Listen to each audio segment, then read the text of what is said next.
It has been a little over a year since Derek Thompson and I published Abundance. And so I wanted here at the just over a year mark to have a check-in. What has happened? What hasn't happened? Which of the arguments have changed our minds? Which politicians actually seem to be doing something with the idea? And where does it all go from here? Derek Thompson is a contributing writer at The Atlantic. He is, of course, a co-author of Abundance and the author of a great Substack newsletter under his name. Marc Dunkelman is a fellow at the Searchlight Institute and at Brown University, and the author of a book that came out around the same time, Why Nothing Works, which is about some very similar ideas, but with a much more historical perspective. So I want to have them on together to sort of talk through what we've seen and what we think is coming. As always, my email, ezrakleinshow@nytimes.com.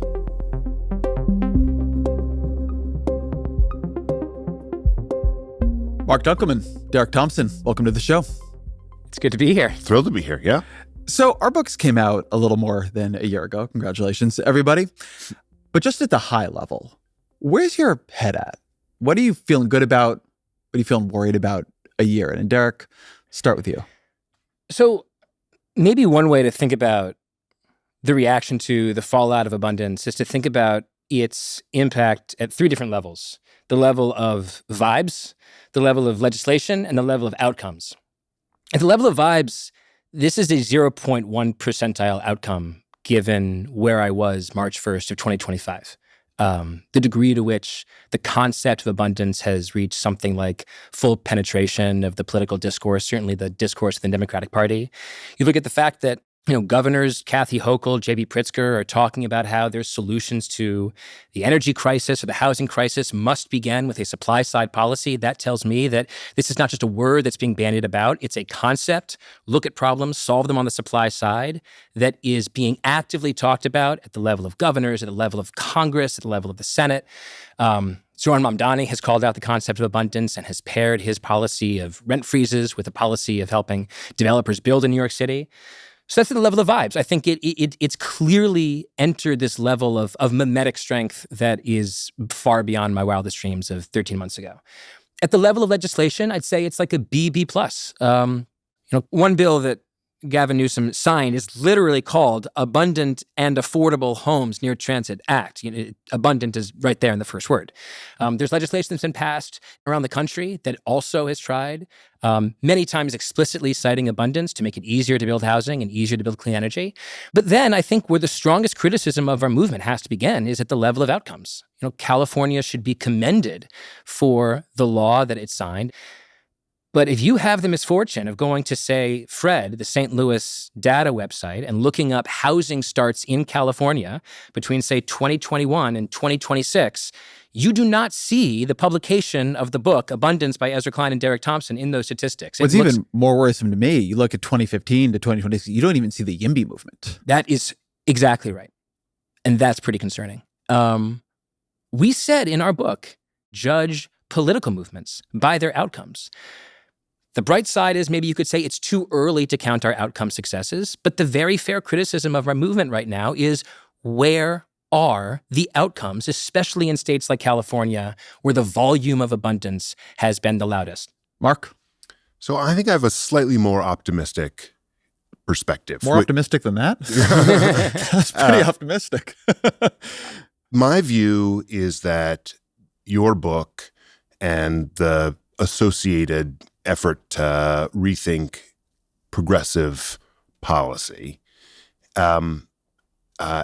is a sort of a remarkable change in the sense that from the beginning of the progressive movement in the late 1800s through the 1950s, basically the progressive answer to most public policy questions was put the government in charge and it will make enormous strides, centralize power, and we will bring power to the Tennessee Valley through the Tennessee Valley Authority. We will remake the banking system through the Federal Reserve. We had a whole series of ideas that were grounded in this notion that we were going to have strong, centralized power do big things. And then beginning in sort of the late 50s and into the 60s, a different idea, which had been there at the beginning, but had really been sequestered by this sort of idea that big government could do big things. A emerges. And there are books like C. Wright Mills's Power Elite, and then the SDS puts out the Port Huron Statement, and the core notion that they are beginning to seed inside the progressive movement is actually centralized power is bad, and we need to take on the core elite that have been making all these decisions.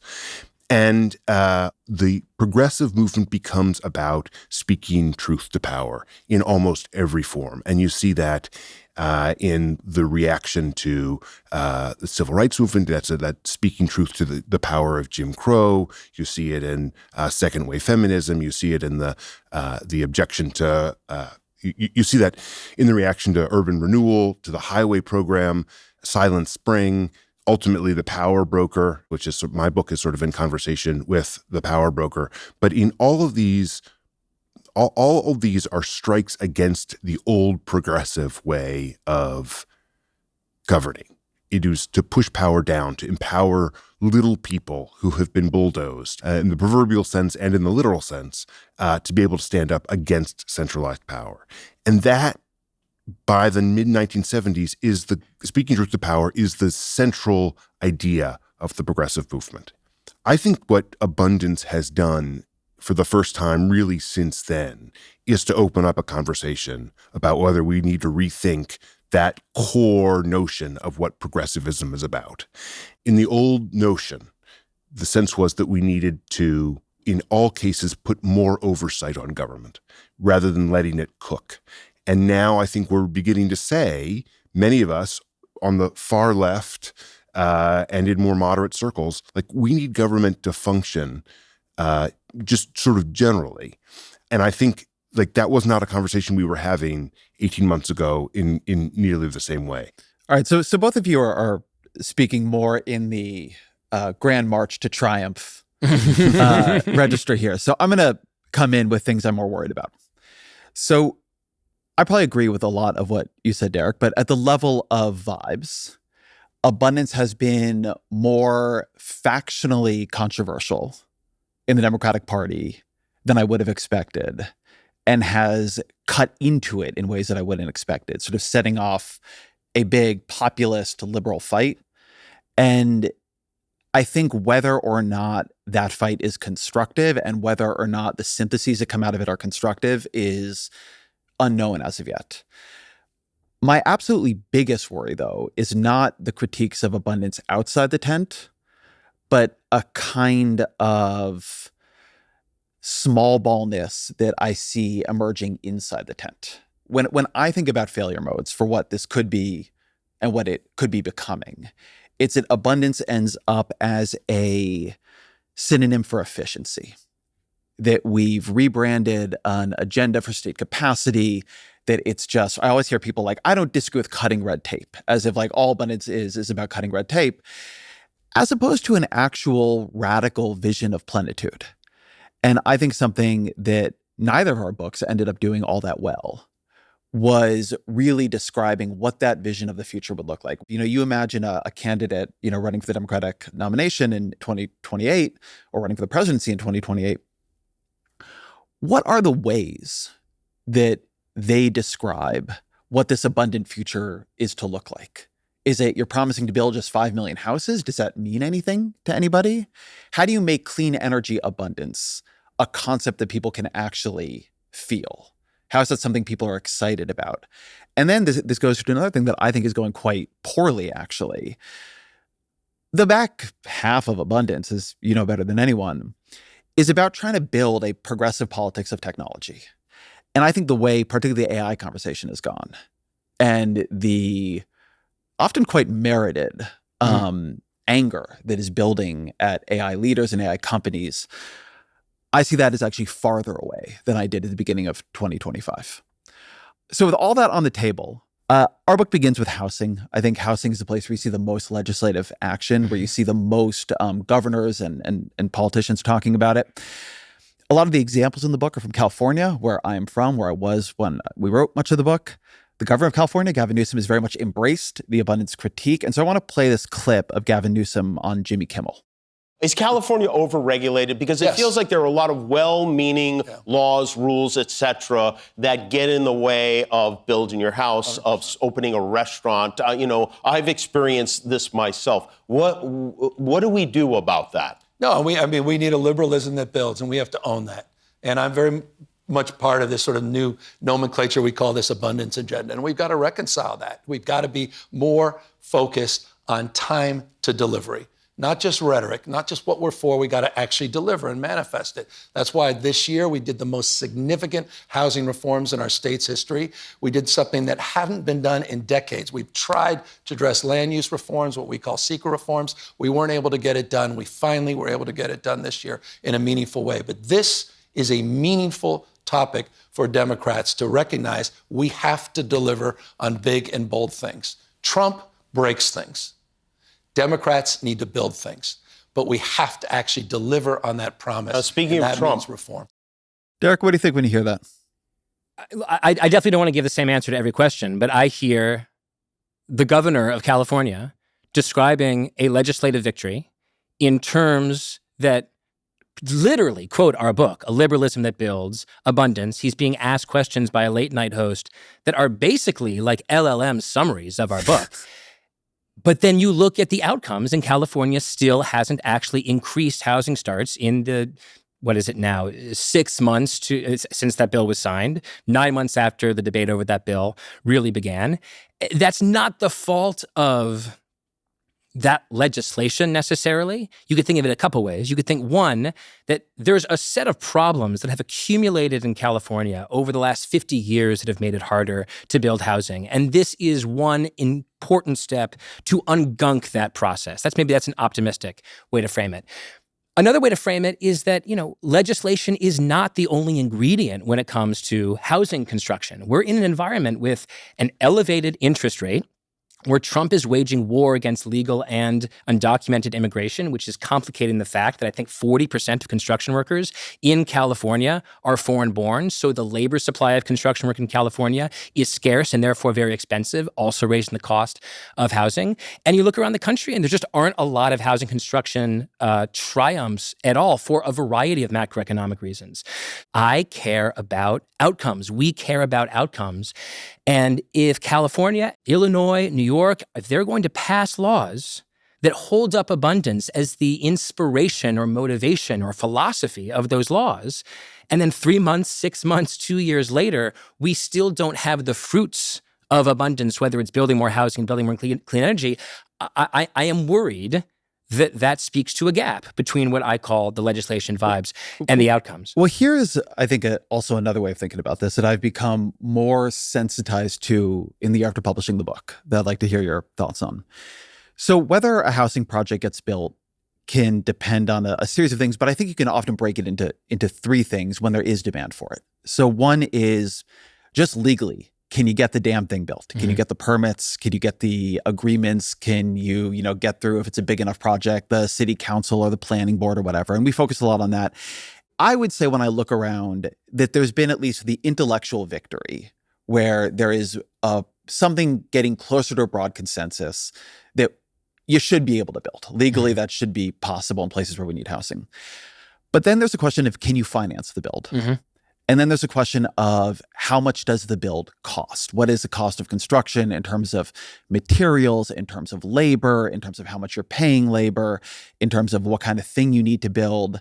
And I think a good critique of the book that I've heard is one, we don't talk very much about financing. And one thing that's been hard is that even as a lot of yes in my backyard bills are passing, as you sort of mentioned quickly, the financing environment has gotten much worse because interest rates went way up after the inflationary period. And the second is that cost of construction in a place like California is a very fraught topic because nobody wants to see wages go down. There's a big deportation agenda happening under Donald Trump, which, as you mentioned, is making labor more expensive. But even as there's been a lot of victories on zoning and exempting things from, environmental reviews, the financing side has gotten harder. I've definitely talked to mayors and others who say, look, I've got all these projects I want to see go forward.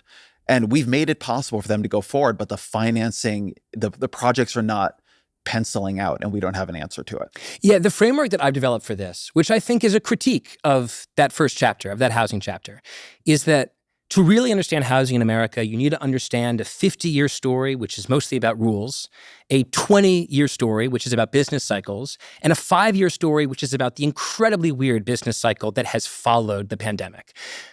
Chapter 1 of our book, the housing chapter, does, I think, a very good job explaining the 50-year story of how a set of zoning and permitting and environmental legislation and rules that accumulated around the 1960s and 1970s has slowed housing construction across the country, but in particular in blue cities and blue states where there is very, very hot demand. I think it did a good job of explaining that 50-year accumulation of rules.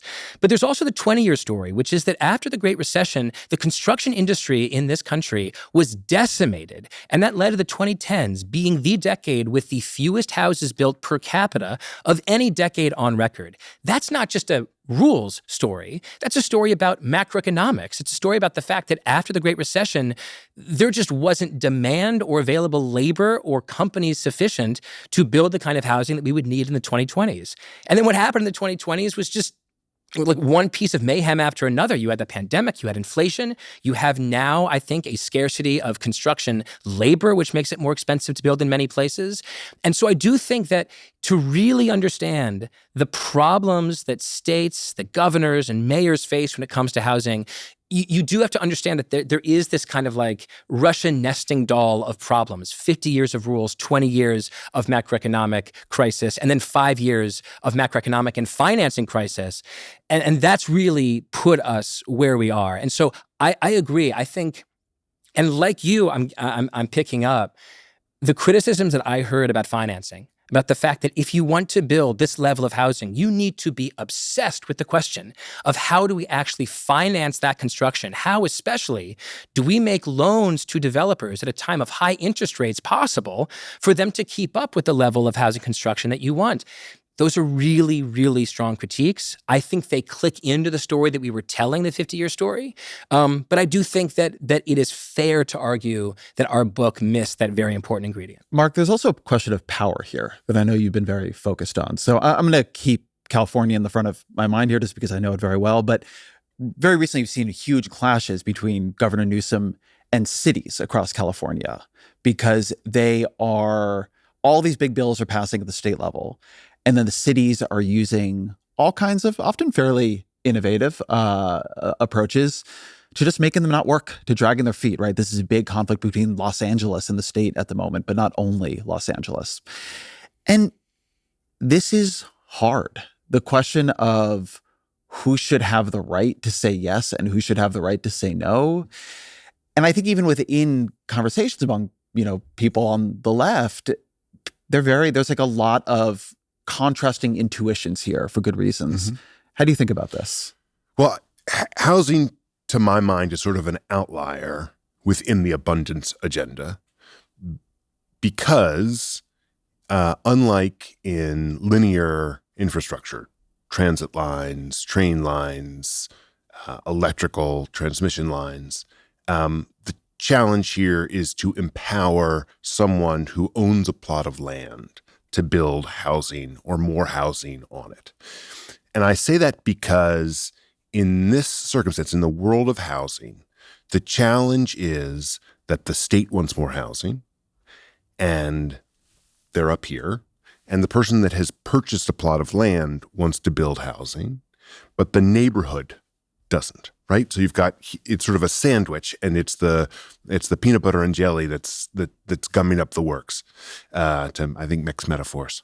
And in this case, in the case of housing, like what Buffy Wicks and Scott Wiener have largely tried to do is to push power down to the homeowner, which feels good to us as progressives who want to speak truth to power, right? We don't like it when some oppressive force sitting above us tells us we can't do the thing that is good.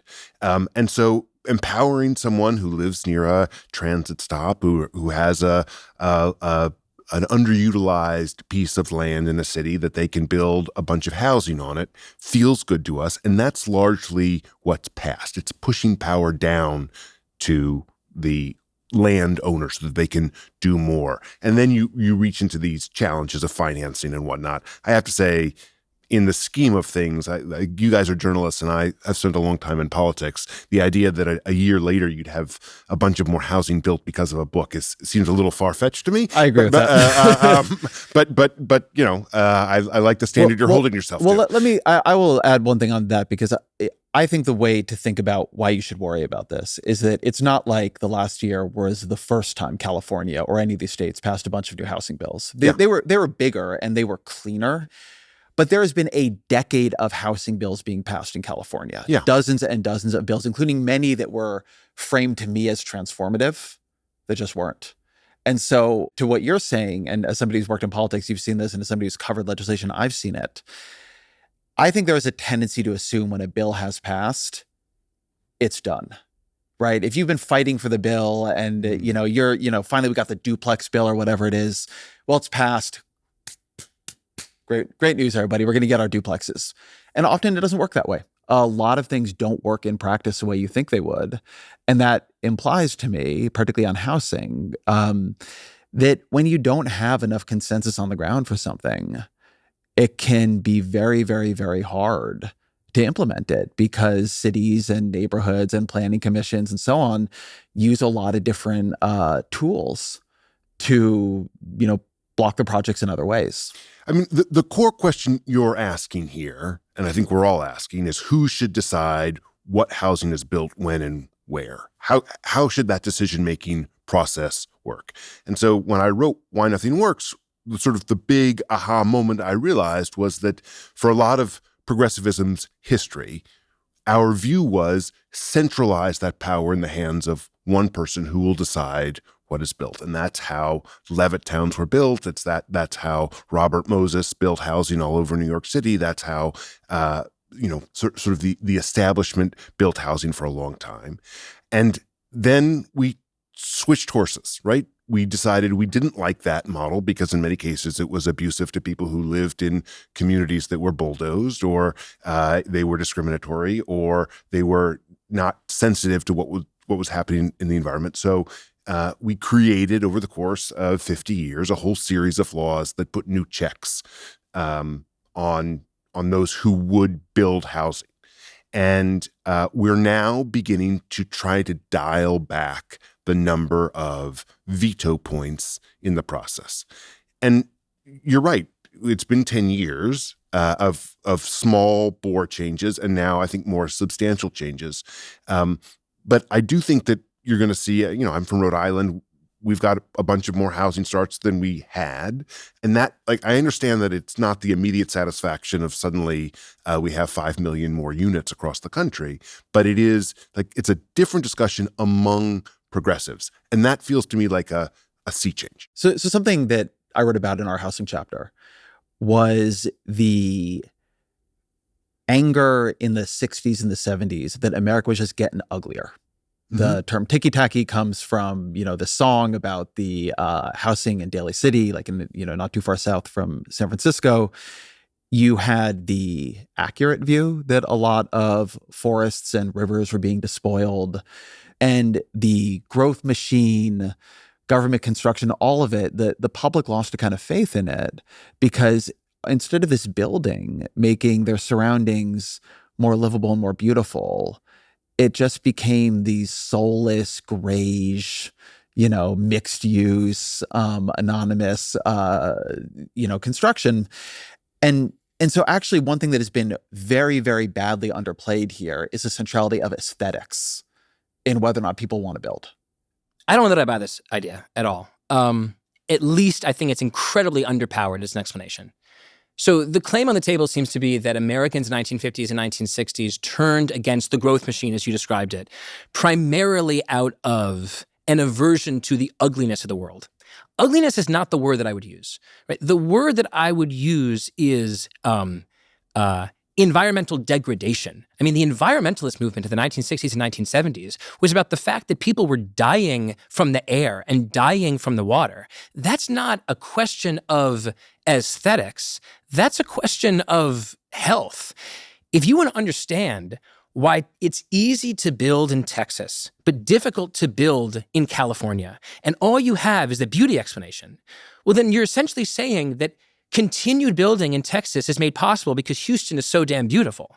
Houston is not so damn beautiful. The reason that it's easy to build in Houston, I think, has very little to do with like the aesthetic perfection of downtown Houston and much more to do with the fact that there's a system of customs and laws and a lack of zoning regulation that simply makes it easier to build up and to build out. Same goes for Dallas, same goes for Austin, same goes for San Antonio. I want us to build beautifully. I want to build things that people love, in part because I want the growth machine of the 21st century to have democratic approval such that we build houses, people love them, they want us to build more houses. I think that's a flywheel we should hope for. But if you really want to understand why Petaluma stopped building in the 1970s, why you can't build in San Francisco, why it's so much harder to build in blue cities and blue states than in Texas, I don't think the beauty argument or the beauty paradigm gets you very far.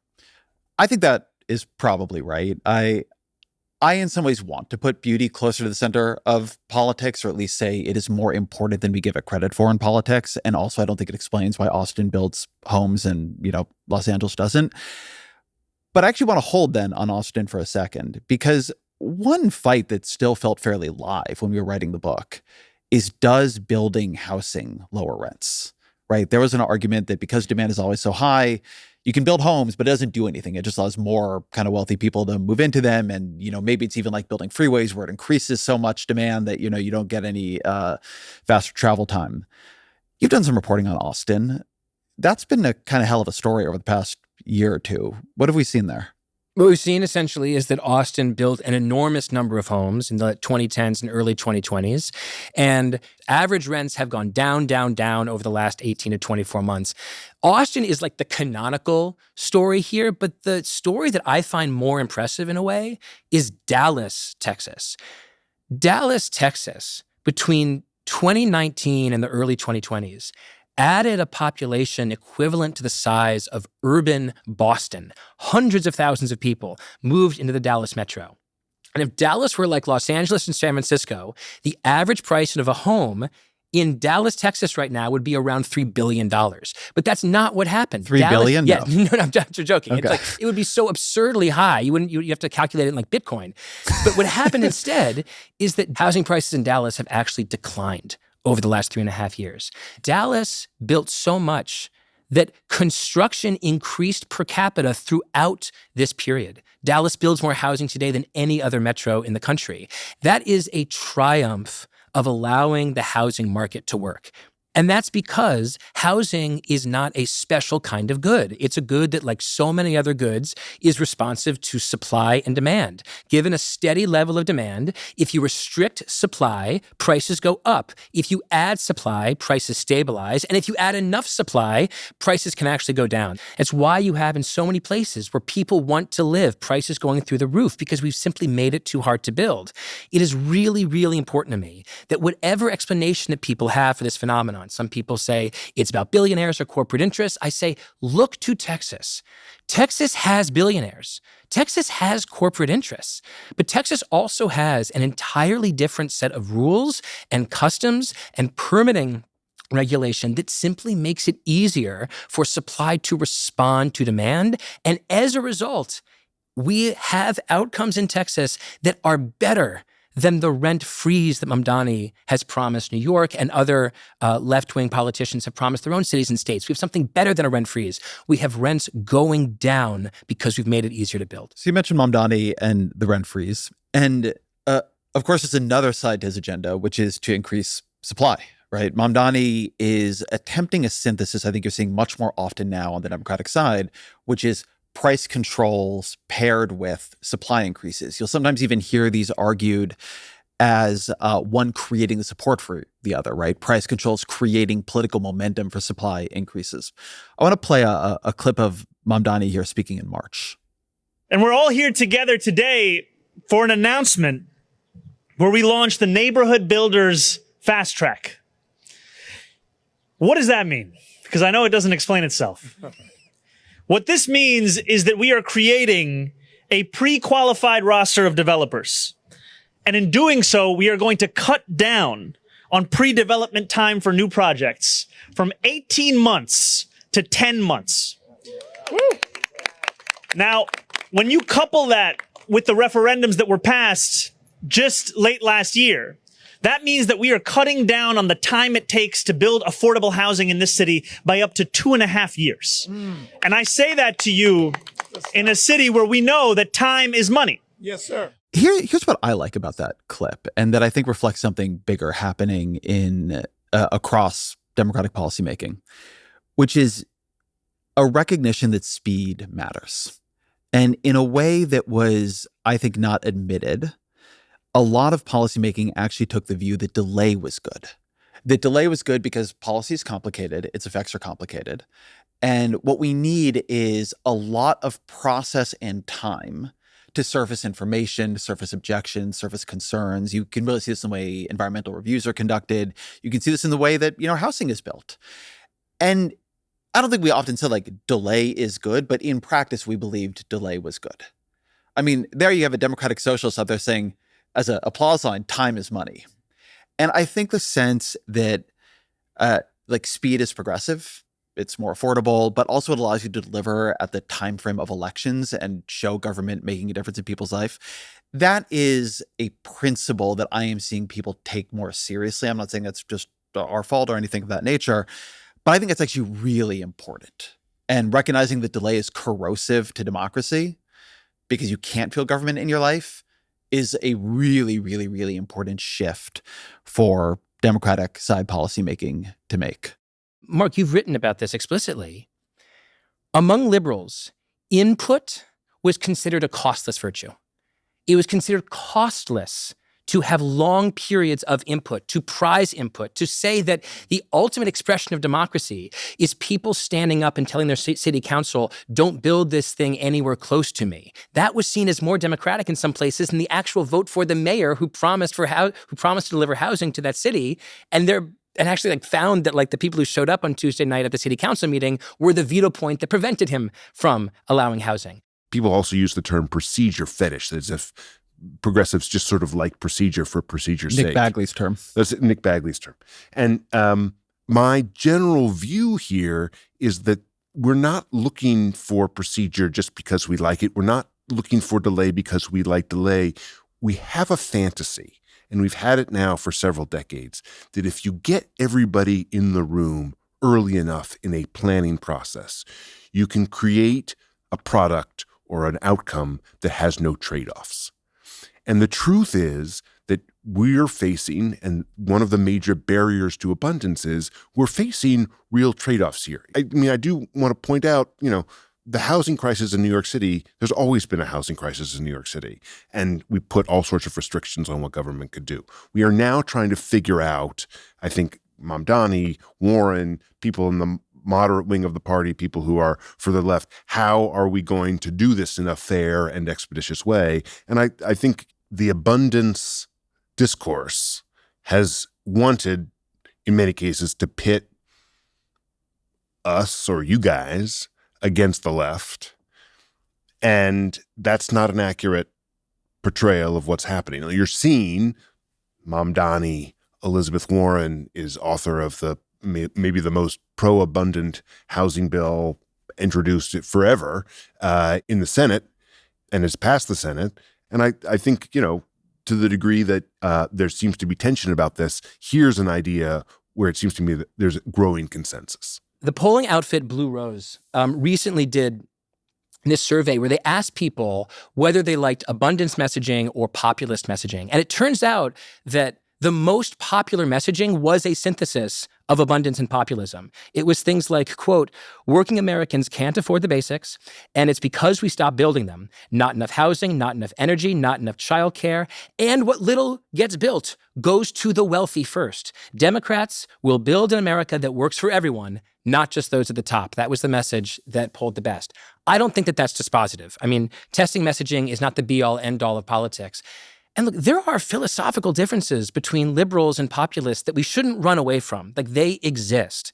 But the fights often obscured the degree to which individuals could hold simultaneously both populist and abundance principles. And I've come to think of this somewhat cheesily as the abundance mullet, which is to say economic populism in the front and abundance in the back. So who's wearing the abundance mullet, as horrifying as that might be to imagine? Zoran Mamdani ran on freezing the rent, but here he is talking about making it easier and faster for developers to build in New York City. To be fair, he ran on both. He did. Yes, you're right. He ran on both. But I think if you polled people and asked them, what did you hear more about, freezing the rent or accelerating the time with which developers could start getting building in Manhattan and Brooklyn, I think most people associate him with the mimetic freeze the rent rather than the less mimetic shortening the permitting time from 18 months to 10 months. So he's one example. Another example, I think, is New Jersey Governor Mikey Sherrill, who ran on freezing utility increases, making it easier for people to afford electricity by talking about price caps. But her second executive order was all about supply-side renovations to encourage the construction of solar and storage in particular by making it easier to build energy in New Jersey. So there again, you have the promise of freeze the utility increase in the front with the promise of expanding supply in the back.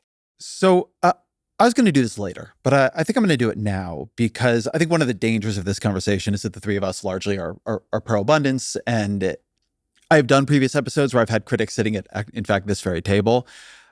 But I want to try to offer up the critique so it is represented in the strongest way I can, which is that, yes, of course, there can be a synthesis of populism and abundance, and you can see it in somebody like, maybe a Mamdani. But that, in fact, in practice, abundance has two huge problems from the populist perspective. One is that a lot of rich people and billionaires really like it and are funding things with abundance in the name, and that they are going to use abundance as a mask or a vehicle to push the Democratic Party, back in their direction. And the other, which is like the big critique that gets made of certainly our book, I don't know if it is as true in the critique that gets made of yours, is that abundance just isn't focused on the right enemies. That what politics should be about is a confrontation with corporate power. And what abundance is at least perceived as trying to make politics about is a more positive sum. We can all build, we can all get along. It's a sort of more liberal approach to things. That, I think, is like the strongest version I can give it. But you can hear Elizabeth Warren make a version of this argument in a speech she gave not too long ago. So yes, we need more government efficiency, a lot more. But many in the abundance movement are doing little to call out corporate culpability and billionaire influence in creating and defending those very inefficiencies. Instead, abundance has become a rallying cry, not just for a few policy nerds worried about zoning, but for wealthy donors and other corporate-aligned Democrats who are putting big-time muscle behind making Democrats more favorable to big businesses. It looks like the corporate tycoons have found one more way to stop the Democratic Party from tackling a rigged system with too much energy. She goes on to kind of note that Reid Hoffman, who's a tech billionaire and influential tech figure, has been sending the book around to people he knows. I want to ask this of both of you. What do you understand to be the relationship between abundance and corporations and abundance and concentrations of wealth and income and power? Marc? Look, I think there are certain cases where concentrated corporate power is a problem. We're coming off a week where there were a bunch of victories for the anti-monopolist movement, Live Nation and Ticketmaster. Like, I'm not sure that any of the three of us would voice any objection to taking a strong stance on abuses of corporate power in that realm. Someone who goes to a lot of music shows, I really, really hate ticket fees. I really don't like them. So there you go. But my concern about that critique is that if you look at the stories, at least in my book and several of the stories in your book, like the problem in many cases is not created by corporate power. Like, the last chapter of my book is about an effort to build a clean energy transmission line through the state of Maine, which is really just a string through a bunch of forests in Maine. It's proposed in 2016 and it's constructed in 2026. Like, not because there was some corporate behemoth that was standing in the way or trying to drive up its own. Like, the fight there was about whether it was worth it to imperil some portion of a pristine forest in northern Maine with a wire, and the way that people used the levers available within the government made it so that we could not replace something like 700,000 cars worth of carbon into the atmosphere through old fossil fuel generation with clean hydropower coming from Canada. Like, that's not a problem about corporate power. That's a problem with, can government make an expeditious decision? Derek? I want to say something really clearly. I think the people who focus on corporate power being the most significant problem in America have some very good ideas. I also think, frankly, that we just heard from Elizabeth Warren, the Consumer Financial Protection Bureau, in a way, is like kind of a very abundancy agency. I mean, it's consolidated what used to be. She says earlier in that speech that the Consumer Financial Protection Bureau, which she helped found and ideate, is like an abundance before abundance. Oh, great. Then maybe I'm just totally ripping off her point here because I read it months ago. But I think she's right. I mean, it consolidated what used to be entirely dispersed regulatory authority in the government in order to bring it to bear to help consumers against corporate power. That strikes me as exactly what we were talking about when it comes to state capacity. And your line, which you repeated so much on our book tour, about deregulating government, getting government out of its own way, getting government to work faster and better for the public. CFPB seems like an absolute unalloyed triumph in that respect. At the same time, I think people who fixate on corporate power, while they have some very good ideas, have some not very good ideas. I mean, last year, I'm not going to open up this can of worms all the way, but I was engaged in a very protracted debate against anti-monopoly folks about the degree to which Dallas was a housing oligopoly.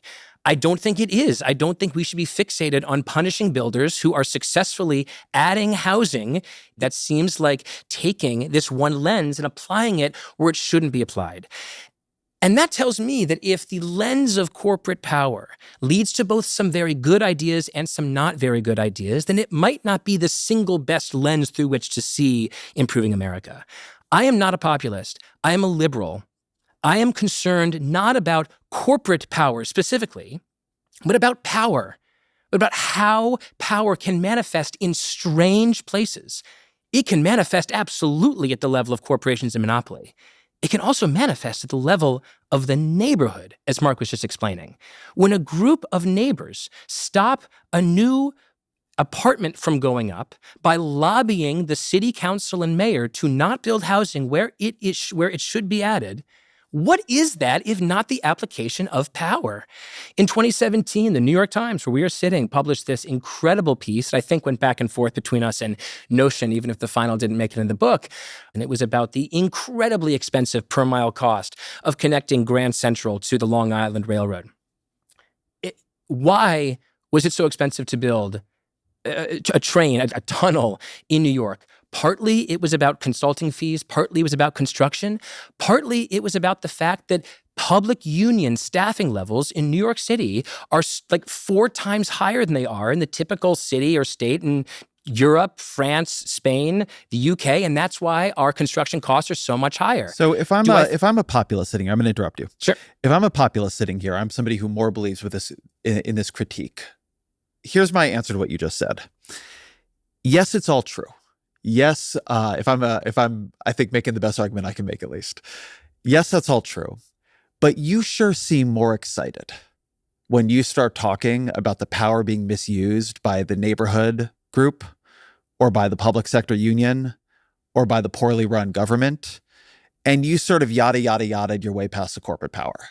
I think that some of the critique comes from a feeling, and I have my own answer to this, but I'm curious for yours, a feeling that, yes, you could certainly have an abundance, a version of abundance that understood corporate power as one of the many blockages and, and often a very central blockage. But in practice, the way abundance is written, the way many of the people arguing for it seem to argue for it, there's like the anti-corporate folks are right sometimes.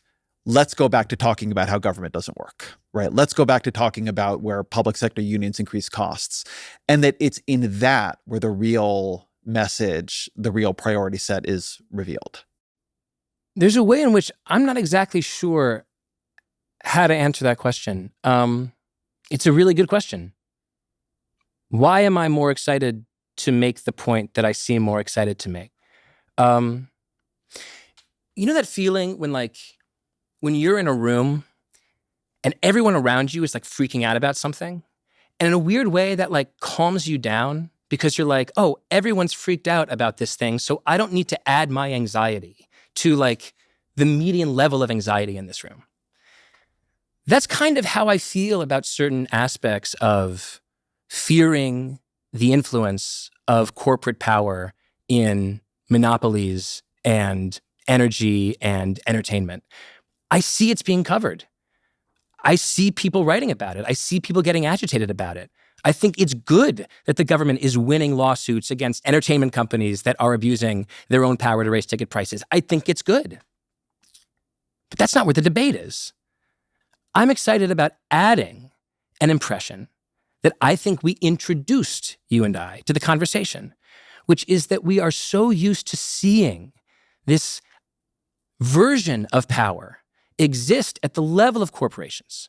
And we're so used to seeing the way that can have pernicious impacts on consumers that we miss other instantiations of power.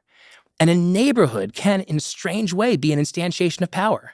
It doesn't seem like some nefarious thing when a nice-looking woman stands up at a city council meeting and says, I would prefer to not build an apartment building behind my farm because I'm afraid of my horses being freaked out by the construction noise.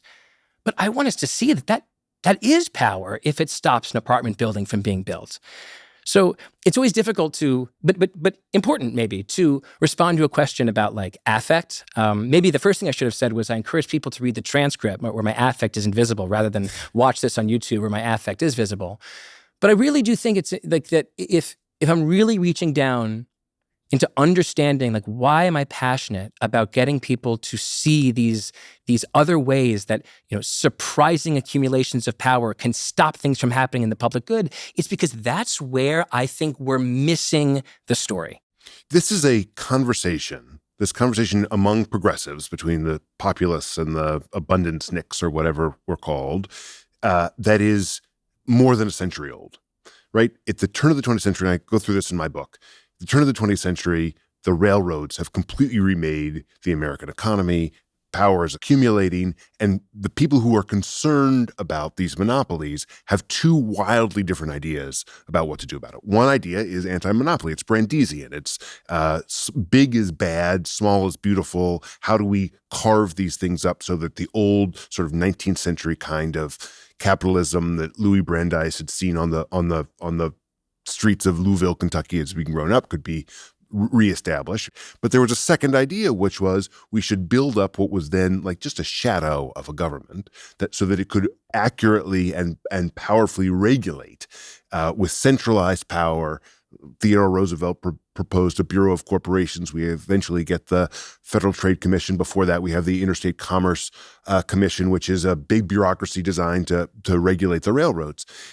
That's a different idea. That is taking power as it is and pushing it up into some big, powerful, competent government bureaucracy that will do the things that ordinary people can't do for themselves.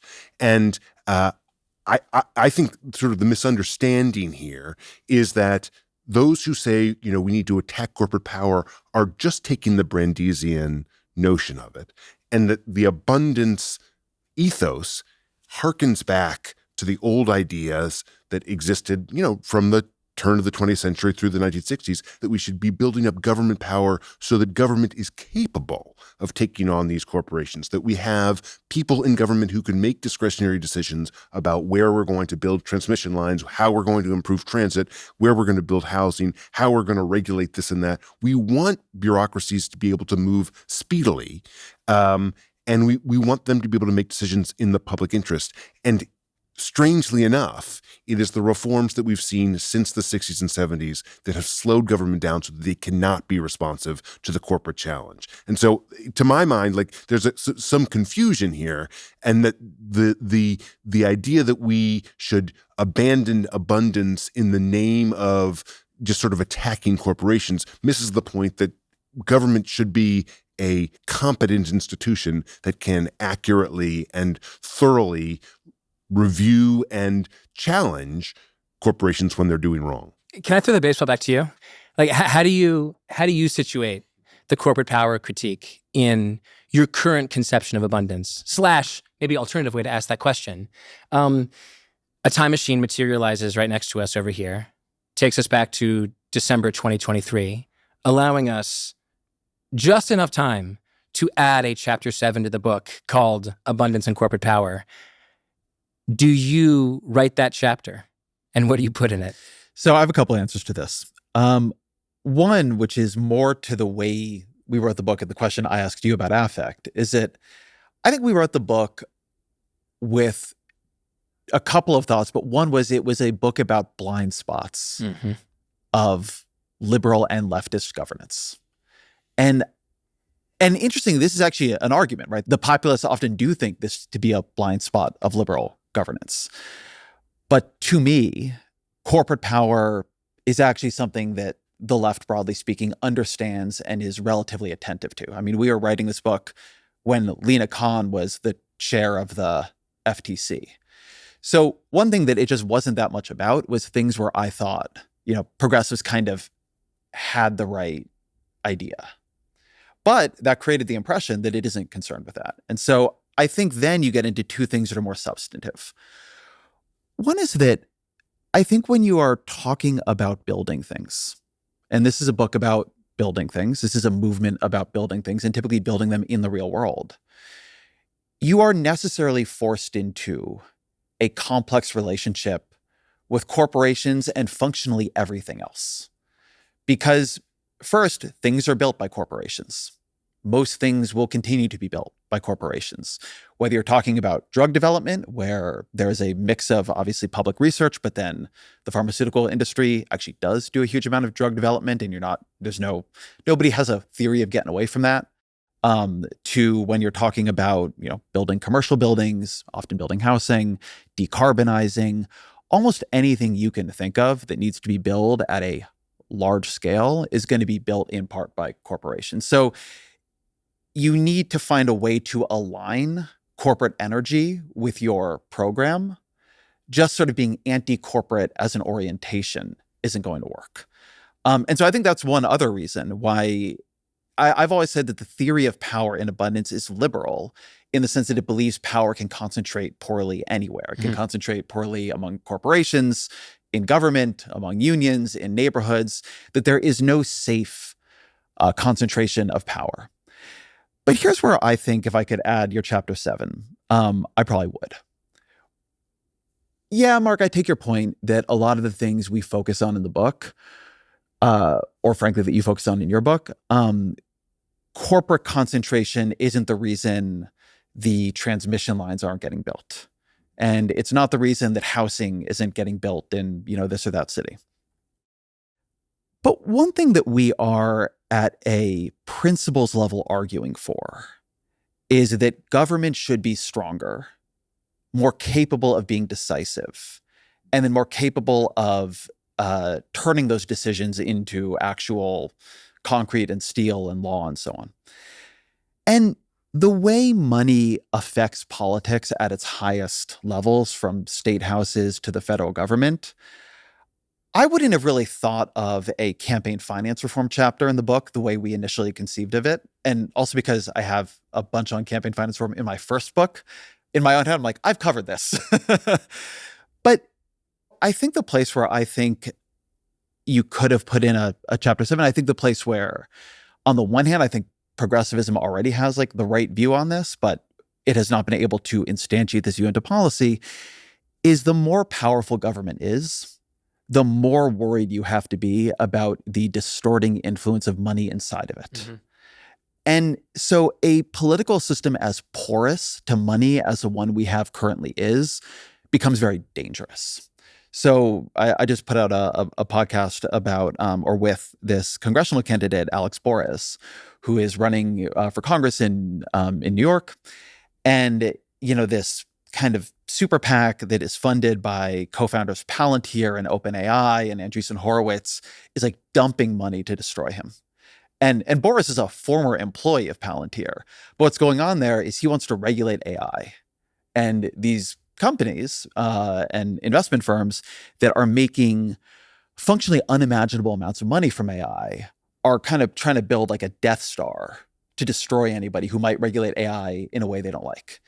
And so a system where you cannot trust there to be like a good structure of who has voice and who has influence because it is so dependent on donors is not a system where just saying, let's make government more powerful and trust that the people running it are going to do the right thing really works, because you have a fundamental corruption of the central decision-making apparatus. And I think it's a sense of that being true and a cynicism coming from that while I'm not sure I buy a bunch of the critiques, I think that the feeling that if the billionaires who have all this influence like this book and implemented it, or got really behind it in the system as it exists, that it would just give them a really big voice because it's not specifically oriented towards taking some of their voice away. I think there's validity to that. That's the version of it I would give credibility to. Yeah, I think I agree. I don't consider myself anti-billionaire, TM, but I don't think you can look at what's happening with money in government right now and the increasing role that billionaires have over campaign finance and not be a little bit concerned about the last 15 months. I mean, what we saw between 2024 and 2025 is that billionaires contributed, by some estimations, between 10, 15, and 25% of total campaign spending, then got a president that cut taxes for the top 0.1% by an average of $300,000 and paid for it by the largest cuts to Medicaid, healthcare for low-income people in American history. And that is a terrifying vision of the future of plutocracy, if that's an omen.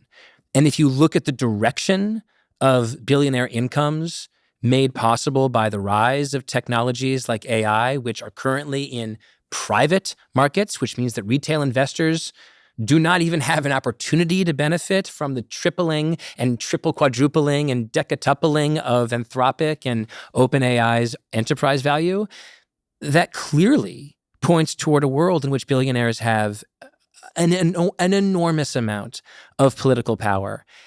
And that scares me. And I don't have a perfect solution to it. It's something I'm thinking about a lot right now. I had a conversation on my own podcast with Gabriel Zuckman about the feasibility of billionaire taxes, which are their own can of worms. But I think it's absolutely a problem we need to think about more the next few years. I guess I'm sort of struck by the degree to which we're avoiding this sort of central question, which is who should be making big decisions, right? Like in the 50s, 60s, like there were these public figures like Robert Moses or like Robert McNamara who were purportedly speaking for the public interest. And progressivism turned against that model. We become culturally averse to power almost no matter where it is. And that means we don't like billionaires, but we don't like autocrats. We don't like powerful bureaucrats. We're just whoever is making the decision. Our solution in every case is move the decision-making power somewhere else without really thinking like, well, what is the system we think would be fair to get to an expeditious decision that actually does serve the public interest? And I think like we can have conversations about the influence of money in politics, but like fundamentally what we need is government to be competent in small doses so that we can grow from that. The promise of abundance is that we will re-empower government to be able to make decisions expeditiously sort of across the board. And we should hold the public figures who are making decisions accountable through elections. But like ultimately here, the proof of the pudding is in the eating. And we need to have systems that allow some discretionary power to the people who are in powerful parts of government to be able to make decisions and then evaluate there. I would hate for us to predicate our efforts to empower government to make decisions about housing, about clean infrastructure, about school, any of these issues on a change in the way we finance campaigns. I think we're going to figure out how people feel about AI more and more in the next few years. And almost no matter how much money they put up against Alex Boris or whomever, if AI turns out to be wildly unpopular, they're going to have a problem. So I think that actually gets us into AI, which we've been circling here a little bit. And one other group of people you will hear the word abundance from quite a lot are the people who run AI companies. For instance, AI and robotics will bring out what might be termed the age of abundance. Other people have used this word, and that this is my prediction. Will be an age of abundance for everyone. I had like the one interest of like radical abundance and just like what were the kind of technological leverage points to just like make the future like wildly different and better. As we get closer to AGI and we make breakthroughs in, we probably talked about last time, material sciences, energy, fusion, these sorts of things helped by AI, we should start getting to a position in society where we're getting towards what I would call radical abundance, where there's a lot of resources to go around. So that's Elon Musk, Sam Altman, and Demis Hassabis. And one, I think a lot of people are very skeptical that these AI companies are going to bring anything that would feel to a normal person like abundance. What they're instead hearing about is a scarcity of jobs that is coming down the pike. We thought of having AI in the book. We mostly cut it out because it felt like it was moving too fast. It has gotten a lot further now. How do you think about the ways in which AI could create abundance or also further for people create scarcity?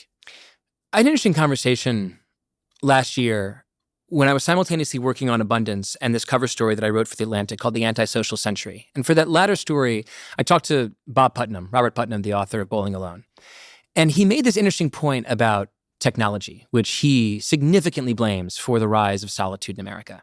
He said, too often we adopt a technology and then we adopt that technology's values without thinking about incorporating that technology into our values. And so one example of his was the television. And we're going to get to AI in a second. He said with television, most people put a television in their room and then immediately started watching 5-6 hours of television a day. It was as if the human body were designed by evolution to do nothing but sit on a couch and watch streaming images on a screen. That's how immediately it insinuated itself into modern life. He said that's different from, say, the Amish, which are very, very purposeful about almost screening a technology to ensure that it fit their values before incorporating it. And so, for example, something like solar energy, which they say does fit their values, you can often find near Amish farms, whereas the television set, they said, it's going to interrupt the values that we have about family interconnectedness and time spent looking at other people in the face. And so we're going to keep it out of our homes.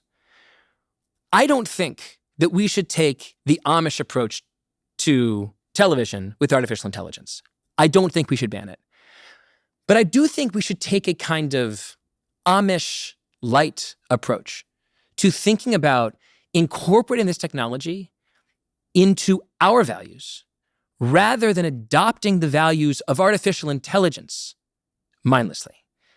What the latter would mean is allowing data centers to be built absolutely anywhere, including in many places, as the Wall Street Journal reported, in places where residential developers are selling land that is needed for homes for people to data centers to build a house for computer chips. I don't want a data center moratorium in this country, but stories like that feel awfully close to allowing the values of AI to supplant the values of people, which is having a home to live. Because I think there's a lot that I agree with there, but let me drop this down to, as you put at the beginning here, the level of vibes.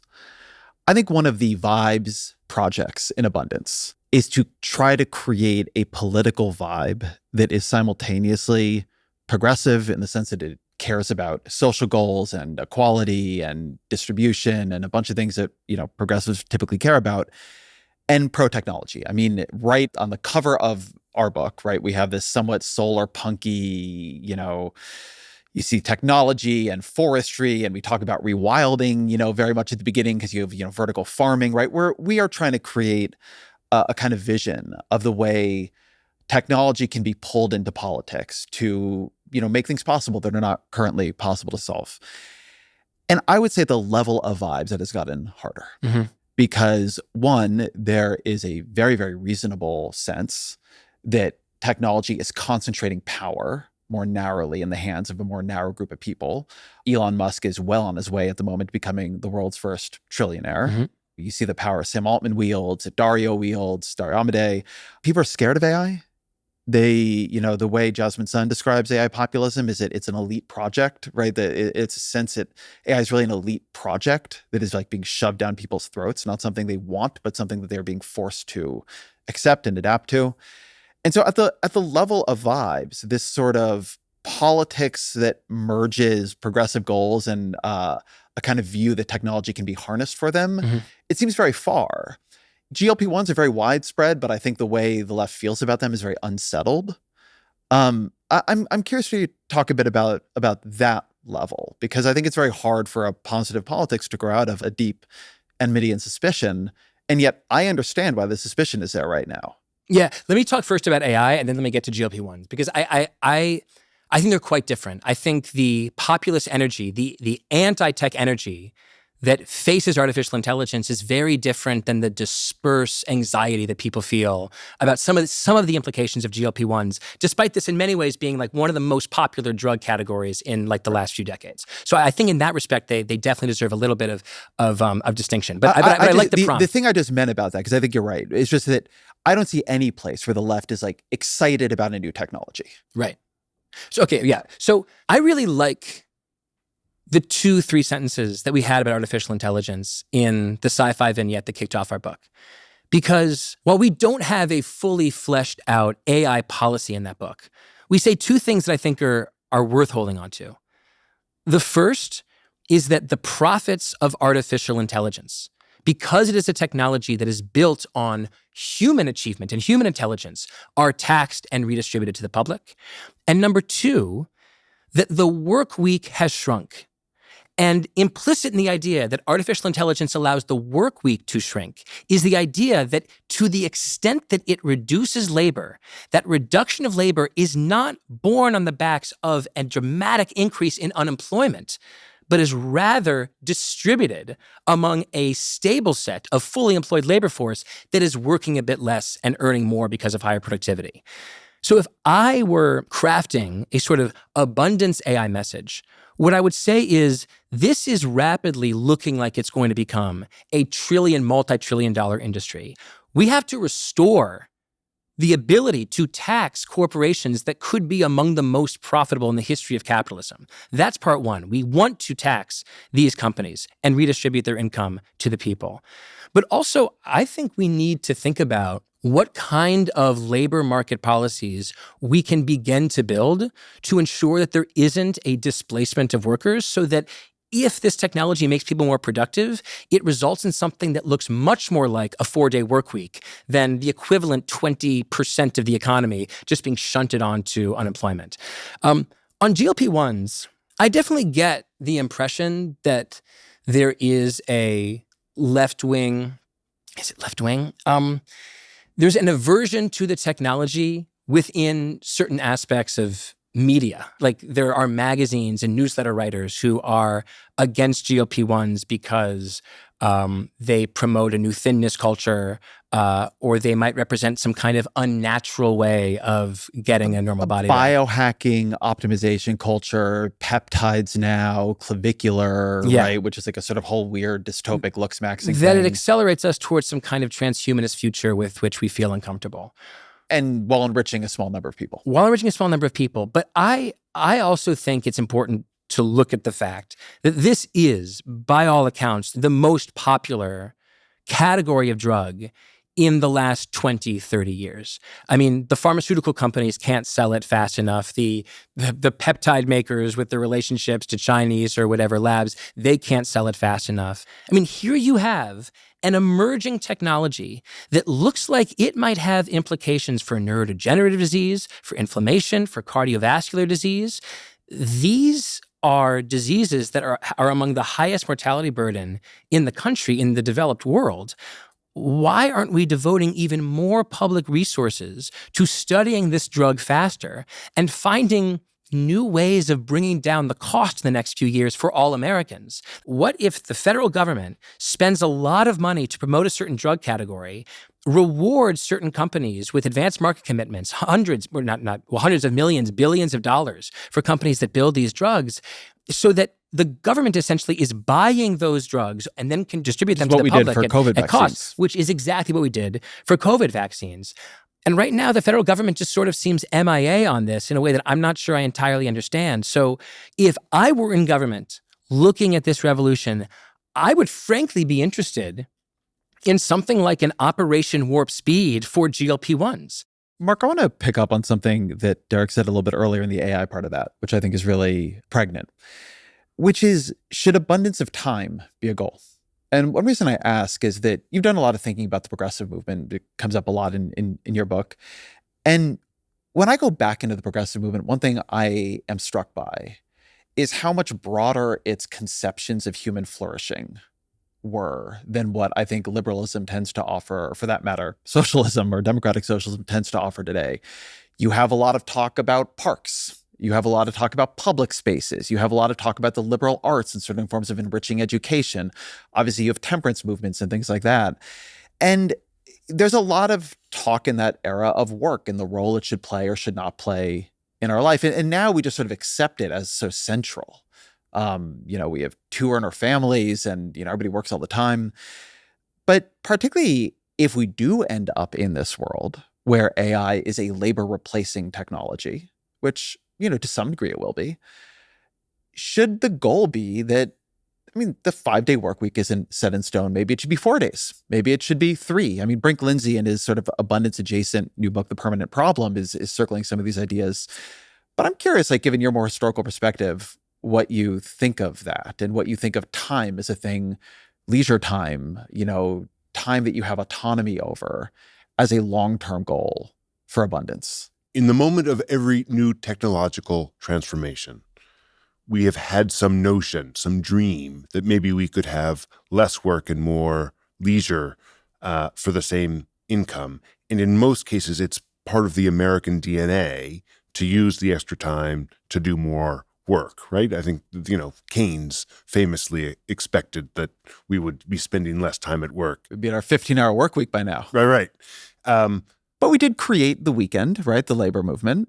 We have taken time back at times. We have taken time back. I suspect that we are going to find, with the rise of China, with the enormous challenges that we face and the various new technologies that we have in other realms, that there's going to be a demand for speedy progress on all sorts of other issues. And those who want to spend time doing that are going to spend all week and all weekend working on those challenges. So I'm less sanguine that we're going to have less time. I think what's so interesting about Derek's analysis of what happened with GLPs is that in situations like warp speed, we have clear delineations of who makes decisions, right? We are empowering people to take chances, to make enormously consequential decisions about where money goes and to try things quickly. That is exactly what we don't have in these other realms of abundance, right? It is very hard to figure out who makes the decision about where the transmission line is going to go, how we're going to build the new transit line, where the housing is going to go.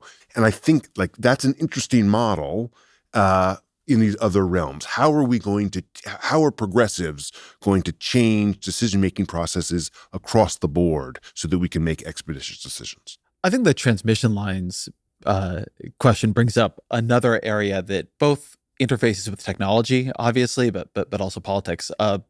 For me, a lot of abundance comes out of thinking first about the YIMBY movement and then thinking about climate change and decarbonization and the need for a really, really, really aggressive green energy build out, which was being conceived of and attempted in the Biden administration. And it became very clear that the laws we have and the permitting we have was not going to allow enough solar and wind and transmission lines and so on to get placed. Then Donald Trump gets elected. And I would say a couple things happen. One is he guts in the Inflation Reduction Act's credits for wind and solar, trying to mess all that up, and also makes it in some cases like harder to permit and harder to finance. There were hopes that you would see big level permitting reform. At least maybe that would happen under a Republican presidency, but that has not happened in any real way. Nor is Donald Trump exactly doing fossil fuel abundance, because he has gotten the Strait of Hormuz into a complete mess. And so, oil prices are really high, but most of the debate is how to make oil cheaper again. Like when you think of where we were talking about green energy a couple of years ago, and you think of where we are now, where it's just like, can you even keep oil affordable? It seems like a total, absolute disaster. And I would add this and then turn it to you, Derek, which is one thing that worries me is that when people lose political fights, they sometimes backfill into just saying well, maybe they were wrong about everything. I think we are acting like climate change science has somehow stopped being true because the politics of climate change have proven harder than people hoped. But we are just warming the world really fast. And there's no reason to think that will not have all of the terrible effects that people have feared. And so I don't think this politics is gone forever, because you're going to have huge natural disasters and storms and things like that. But I don't know. We've gone from a place where the question is how fast can we build out the decarbonization to whatever the hell this is now, and it's a real fall. But it doesn't just seem like an abject disaster. It is an absolute disaster. I mean, this is what you and I were talking about a lot with audiences in, May and April of last year. We're saying that, Donald Trump wins this affordability election, where if you ask people who switched the Democratic to the Republican column, why did you switch? They said over and over again, it's cost of living, it's affordability, it's the price of housing. What's happened to cost of living affordability under Donald Trump? All of it has gotten worse. And it's not just that it's gotten worse because a comet came in from outer space that Donald Trump couldn't possibly change. It's often directly because of Trump's policies. I mean, he is governed often very explicitly as a scarcity candidate. There's a scarcity of labor in large part because the amount of legal and undocumented immigration coming into this country has fallen off a map such that the labor market is barely growing anymore. We have trade scarcity. We've essentially made it illegal for all sorts of goods to be, not illegal, but highly taxed, all sorts of goods to be sold into the country. Some of those goods are inputs into things like building transformers. And if you look at why the cost of electricity and energy is rising, despite the fact that within the context of AI, it's often blamed on the data centers. When you talk to energy experts, they will say almost to a person, it's not so much about the exciting reason of AI is driving up the cost of your electricity. It's much more the slightly more boring reason, which is that the hardware guts of the electrical grid are getting scarce and more expensive in large part because we have tariffed the inputs, which makes it harder to build transformers and stations. So he's made it difficult in so many different ways in order to allow him to achieve the very thing that he was elected to achieve. That is, I think, an absolute tragedy for America, for consumers, for families.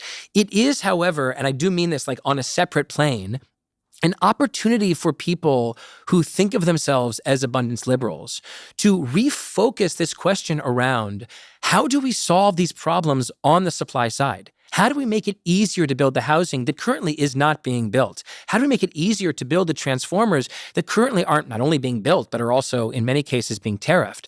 So I think Trump is a disaster, but Trump's disaster is often instructive to the opposing party. So this, I do think, is an opportunity for someone to run on the idea that we know that economics works in many of these industries. We know supply and demand works. There are supply side solutions to many of these problems. And if we implement them in a way that the Trump administration has not, we can begin to fix some of these problems. Okay, but this is a place where, to go back to something I was saying at the beginning of the conversation, I see a big difference between having a vision and not. So the big byword of the era right now is energy affordability. We're all talking about affordability. And I also think energy should be affordable and people should be able to afford it.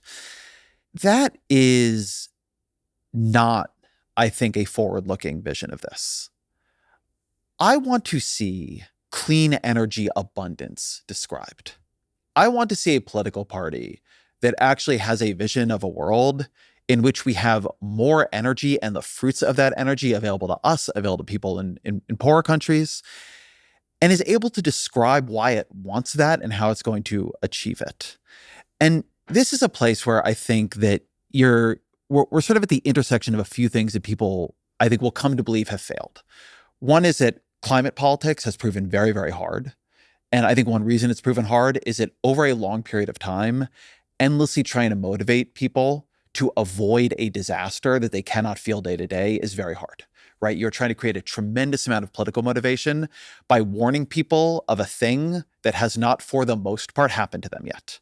And you can do that to some degree, but I think the politics of climate have proven hard. The degree to which the public doesn't really prioritize it has been a difficult lesson to learn. Obviously, Trumpism has not taken the mantle of cheap energy away from the Democrats for all the reasons you just described. But I think what separates abundance and what is at least meant to be in my head from what we're really seeing in a lot of places is that you're supposed to have some vision of what energy, clean energy abundance is and what it looks like and what it can achieve.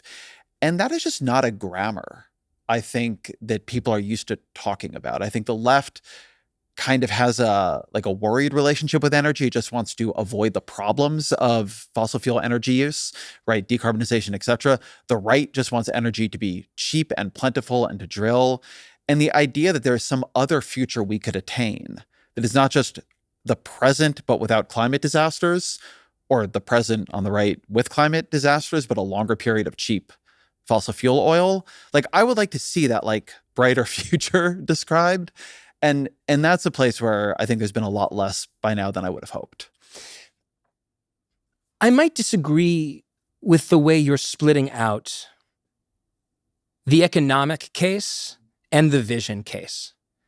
There's a way in which I think the last few months in particular have demonstrated that the case for clean electricity is also the case for cheap energy in the long run. We just saw is the degree to which a totalitarian theocratic regime can use drone weaponry to control an artery of gas and oil in a way that can raise the cost of fossil fuels for the entire world. One way to not rely on that one artery is to build more energy at home, to insource your energy. What are some ways to do that? It's to take advantage of an unbelievable cost revolution in solar and storage. Not to mention, I would like wind, geothermal, and nuclear, but those are alternative for now. To use the cost revolution in solar and storage to build more in this country, such that we have not only clean electricity, but also clean electricity that isn't going to ride the sort of insurance spikes of a world in which there's war on the seas that every few months drives up the cost of hydrocarbons that are put on ships. I think the distinction I am making, though, is between a world that is being described in terms of the present, right? We can have what we have now, but it is not subject to Iran closing the Strait of Hormuz. And actually imagining energy and clean energy as a generator of future wealth and change. I think something that makes abundance distinctive from where a lot of Democratic Party, progressive politics has been for a long time, and you've written a lot about this as well, is I think there's been a long-running skepticism, going back to the beginning of the environmental movement of energy, right? Mm-hmm. You want to reduce, reuse, and recycle. And, you want to put on a sweater.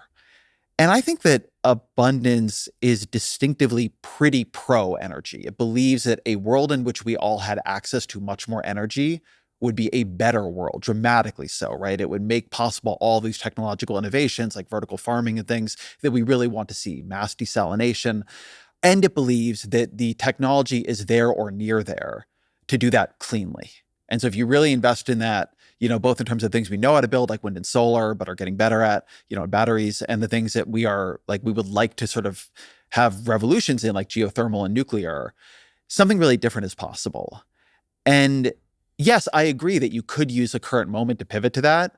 What I'm saying is I am not seeing people really do that. And I think it is actually an important dividing line, is what you're talking about just securing a better energy supply than we have now, or is what you're talking about a world of energetic wealth, clean energetic wealth that you can somehow describe, but that is quite different than what we now live in. I just want to come back. I think this is a perfect case for abundance in this sense. To Derek's point, we're now got incredibly expensive fossil fuel energy because of the current crisis. But set that aside. We have at our fingertips technology that makes it possible for us to replace much of that with clean, environmentally sensitive forms of electricity generation. The thing that we don't have, the real cog in the wheel, is transmission. It is the fact that clean energy is created in certain places. It used to be that you would mine the coal or bring the oil or gas through a pipeline to the place where it was going to be actually converted into electricity, and then it would be brought locally to the people who were nearby. Now we've got the problem of having the wind and the solar and whatever else is being generated in places that are far away from where the load is going to be expended. And we need to build lines that connect the generation to the place where people want to use the electricity. Like you've got a solar farm here, and you've got a city here, and between the three of them are a wealthy neighborhood, a pristine forest, and a struggling, more marginalized neighborhood. The line has to go through one of those three places. We don't, and abundance Democrats have not articulated the way that we're going to come to that decision expeditiously. We have sort of given into our fantasy that if you just put these three groups, some of whom are going to be affected by this new transmission line, into a room and have them articulate their problem, we will magically come to some sort of consensus. But in most cases, we don't, and we often get tripped up by it. And I think this is the big coming challenge for abundance. We have to build a system that allows for us to make trade-offs. We need a system where everyone has a voice and no one has a veto, and we get to a decision expeditiously, and then it's not subject to endless litigation. And the challenge for our movement, for the abundance generally, for progressivism, is how do we make government work? And you're right that abundance should be bigger than let's get rid of red tape. This is not getting rid of red tape. This is metabolizing a whole series of conflicting interests so that we get to a decision. Well, I agree with that. At the core of abundance is the idea of a strong state, a state capable of making decisions, a state capable of executing on those decisions, implementing them, building things in the real world, getting things built in the real world. The Trump administration began with DOGE, which on the one hand was enormously destructive of state capacity.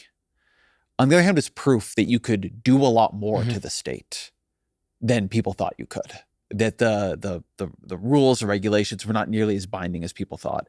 And I am seeing Democrats begin to metabolize the idea that if they are put back into power, they are going to need to take some of those lessons and build something different. And I want to play a clip from Pete Buttigieg just the other day. And my word of warning to my own political party is that we would make a terrible mistake if we thought that our job was to just take power somehow and then put everything back the way it was.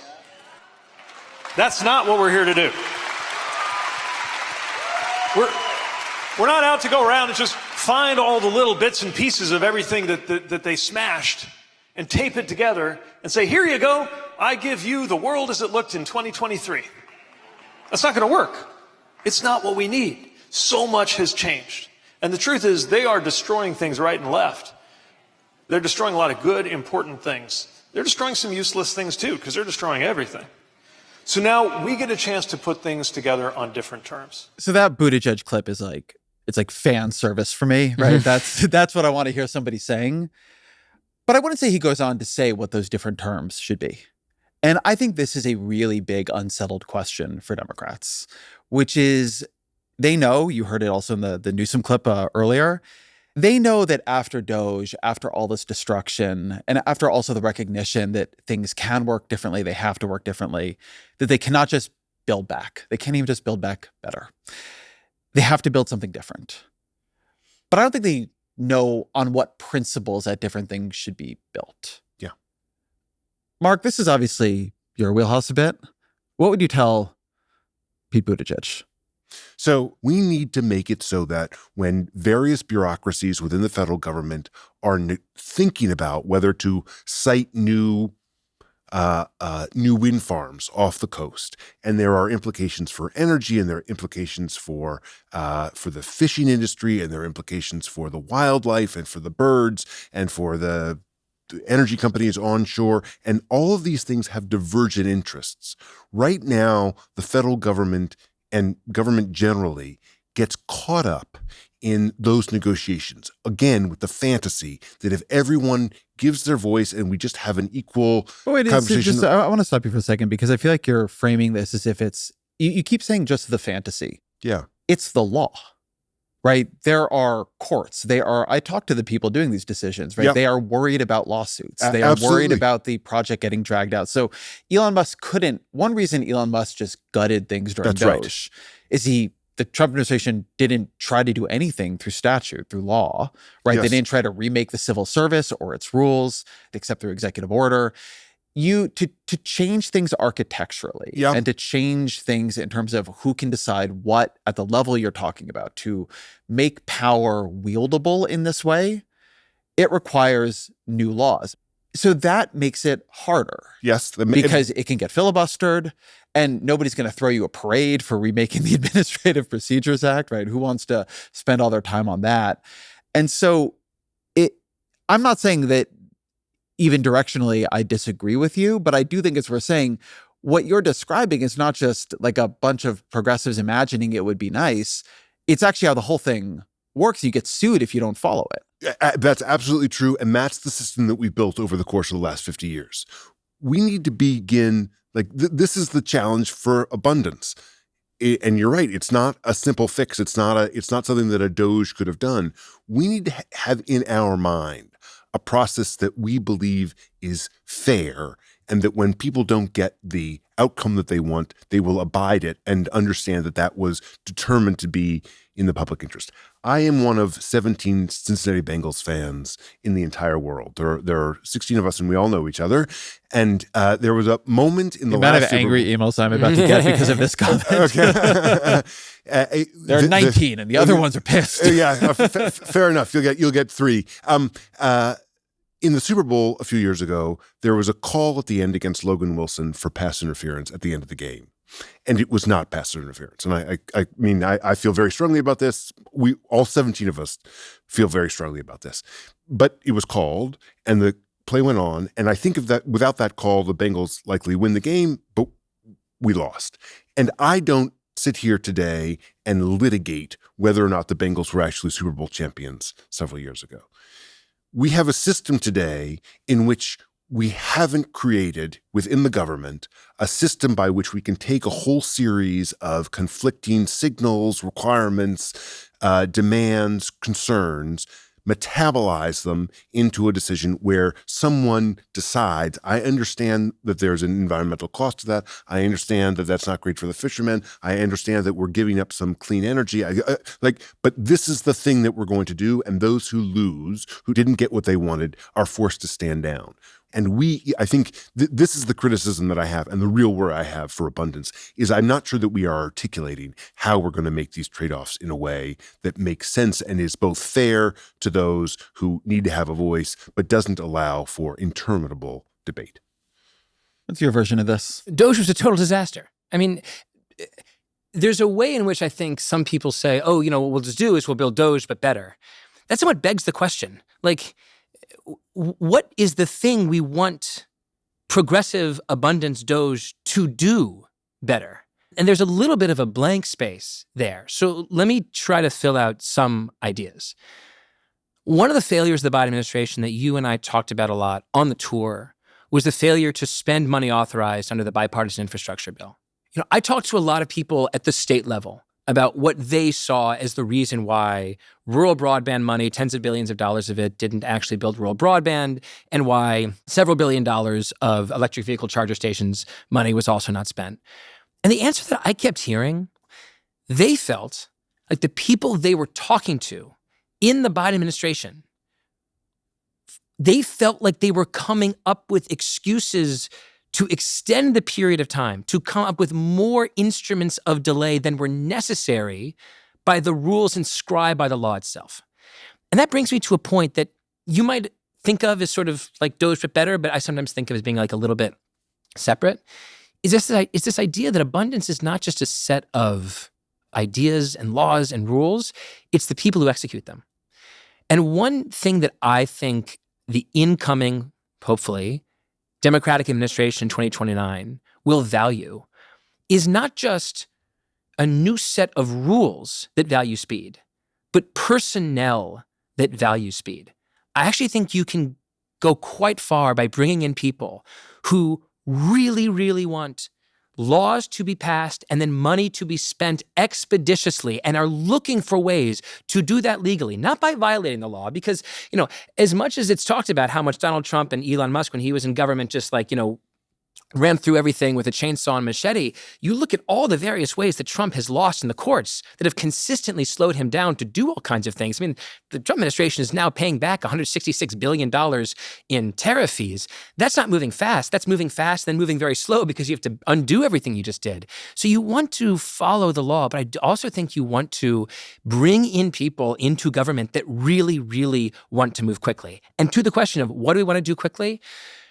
I mean, the bipartisan infrastructure law was in many ways a very abundancy law. They wanted to spend money to improve American infrastructure. And in particular, I think if you look at the delays happening right now with transmission lines and transformers, we need to find some way, either through regulation or through legislation or through personnel, to build this stuff much faster, because you cannot electrify a grid if there's like interconnection queues and transformer delays of months and years. So that's one thing I think you'd really, really want to use a kind of maybe progressive Doge to do.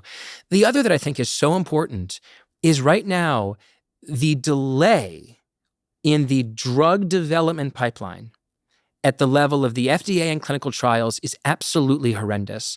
And there's a group of people, including Ruxandra Teslow, that are looking at what would clinical trial abundance mean?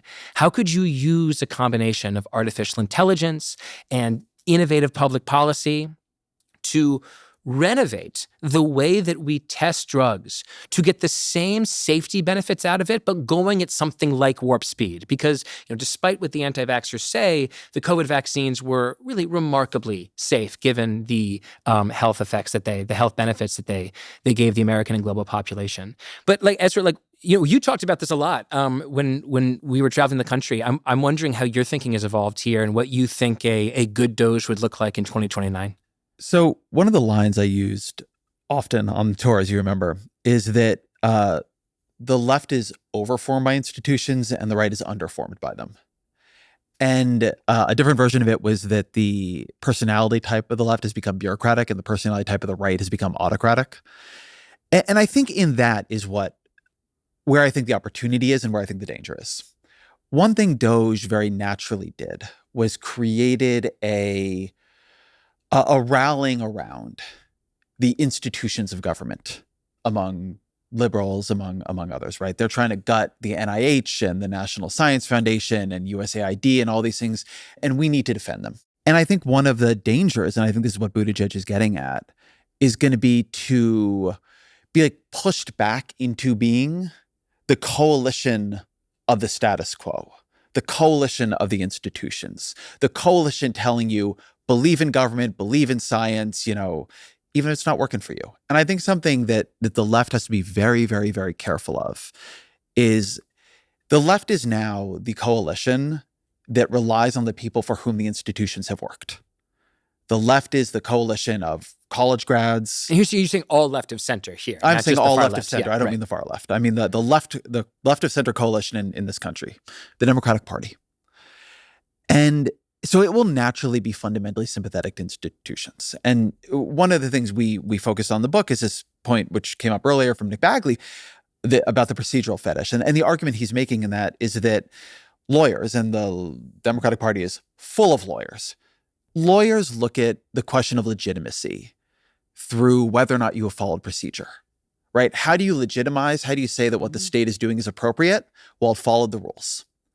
And Bagley, who is himself a lawyer who trains administrative law students, who was also chief counsel for Gretchen Whitmer, he makes this point, no, for most people, legitimacy is attained through outcomes. And so what I understand to be the meta argument running through all of abundance is that the point of government is to deliver real things for real people. And you have to know what it is you're trying to deliver, right? If you're trying to deliver more housing, then the only thing that matters is not if you followed the rules or any of the rest of it. I'm not saying you should break the law, but you need to make the law, you need to structure the law, you need to structure the institutions such that they deliver the housing. If they don't deliver the housing, it does not fucking matter how many laws you passed. There is this debate, Noah Smith, the economist and writer, calls it checkism, this tendency to, I remember this from the 2020 primary among the Democrats, to just one-up each other on how much money you were promising to spend on green energy. It doesn't matter. What matters is how much green energy you got for that money. You know, and you get this with the NIH and other things. I mean, we did a lot of work on this in the book, and you did a lot of work on this in the book. The National Institutes of Health are a marvel.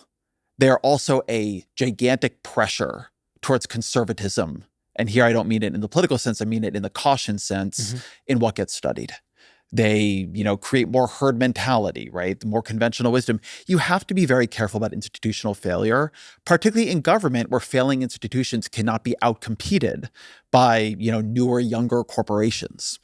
And so I think that the principle for me, which is maybe a little bit different than your question of how do you centralize more decision-making authority, is how do you take the reality and the constancy of institutional failure seriously? And in particular, how do you do that when you are the coalition of people who are heavily formed by succeeding inside institutions? What I find laudable in Elon Musk, amidst the many things I find not laudable in him, is the relentlessness with which he tries to achieve his goals, right? That guy believes in, getting us to Mars and, creating an electric vehicle transition and all the rest of it. And nothing else matters to him. He just tries to create organizations that run through walls. And he actually does make tremendous things happen in the world with that.